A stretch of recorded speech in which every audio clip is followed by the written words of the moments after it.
পাকিস্তানি সাবেক ক্রিকেটারদের মুখ চলে সবার আগে, হার জিত যাই হোক কিছু একটা বলতে পারলেই যেন হলো।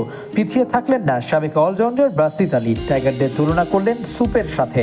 হঠাৎ করে শুনলে মনে হবে এ কেমন কথা, অপমান করতেই যে এমনটা বলেছেন তা বুঝিয়ে না বললেও হবে। কিন্তু চলমান টি-20 সিরিজের আগে সবশেষ টেস্ট সিরিজেও পাকিস্তানকে তাদের মাটিতে হোয়াইট ওয়াশ করে এসেছিল বাংলাদেশ। ঘরের মাটিতে লজ্জার হার হেরেও বাসিতের মুখ চলছে সমানে, যদিও তাও ভিন্ন ফরম্যাট, তবুও সব হারই লজ্জার, অপমানের। সেসব ভুলে নিজের ইউটিউব চ্যানেলে বাসিত বলেন, এই সিরিজ আমার জন্য স্টার্টার বুঝলেন তো, খাওয়ার শুরুর আগে যে স্যুপ জাতীয় হালকা কোনো খাবার খান বাংলাদেশের সঙ্গে খেলা তেমনই।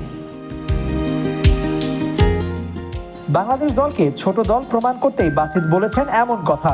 তবে পরিসংখ্যান অনুযায়ী বাসিতদের পক্ষেই কথা বলে। পাকিস্তানের বিপক্ষে প্রথম 19 ম্যাচ খেলে 16টিতে হেরেছে টাইগাররা। 20 ম্যাচের মধ্যে মাত্র 3 জয় তাদের। খাতা কলমে লড়াই করে জয়ের ফুসরটাও নেই বাংলাদেশের। কিন্তু পাকিস্তানেরও যে গরম কথা বলার সুযোগ নেই। বাংলাদেশের মুখোমুখি হওয়ার আগে সবশেষ 5 সিরিজের মধ্যে মাত্র 1 জয়, তাও জিম্বাবুয়ের বিপক্ষে। এমন পরিসংখ্যান নিয়ে আর যাই হোক, পাকিস্তানকে আকাশে তুলে বাংলাদেশকে অপমান করার মোটেও সুযোগ নেই। ছেড়ে কথা বলেননি পাকিস্তান দল নিয়েও। বাংলাদেশের বিপক্ষে পারফরমেন্স জনিত কারণে দলে নেই বাবর আজম ও মোহাম্মদ রিজওয়ান। বিশ্বকাপে বড় দলের বিপক্ষে খেললে এই দুজনকে দরকার বলে মনে করেন বাসিত।